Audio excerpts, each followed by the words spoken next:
சிவகார்த்திகேயனுடைய ப்ரொடக்ஷனில் ராதிகா சரத்குமாரோடைய நடிப்பில் தாய்கிழவி திரைப்படம் சமீபத்தில் வெளியாகி ரசிகர்கள் மத்தியில் ஒரு சூப்பரான வரவேற்பு அடைஞ்சது. எல்லாருக்குமே தெரிஞ்ச ஒரு விஷயந்தான்.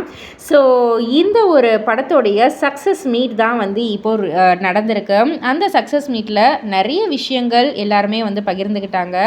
அதில் நம்ம ராதிகா அவர்கள் ஒரு முக்கியமான விஷயத்தையும் பகிர்ந்திருக்காங்க. அதாவது இந்த ஒரு படம் கிட்டத்தட்ட 60 கோடி கிட்ட கலெக்ட் பண்ணியிருக்கு. ஆனால் டிக்கெட் ப்ரைஸ் ரூபாய் 150 மட்டும்தான். ஒரு சில பெரிய ஹீரோஸோடைய மூவிஸ்க்கெல்லாம் ஒரு டிக்கெட் 1500லேருந்து 2000 வரைக்கும் விற்கிறாங்க.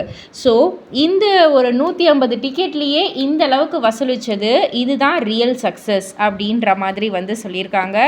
அண்ட் அது மட்டும் இல்லை, சித்தி சீரியல்லேருந்தே ராதிகா மேம் ஒரு பெண்களுக்கு ரொம்பவே ஸ்ட்ராங்கான ஒரு கதாபாத்திரமாக தான் நடிச்சிருக்காங்க. பெண்கள் கூட கனெக்ட் ஆகிற மாதிரி தான் நடிச்சிருப்பாங்க இல்லையா?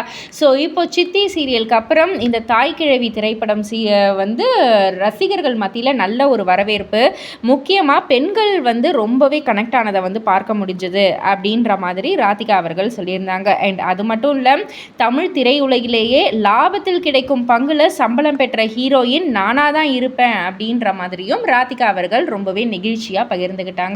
இதை பற்றி நீங்கள் என்ன நினைக்கிறீங்க? உங்களுடைய கருத்து என்ன அப்படின்றத கீழே உள்ள கமெண்ட் பாக்ஸில் குறிப்பிட்டு சொல்லுங்கள். மறக்காமல் சேனலை சப்ஸ்கிரைப் பண்ணி பக்கத்தில் உள்ள பெல் ஐக்கானை கிளிக் பண்ணிவிடுங்க.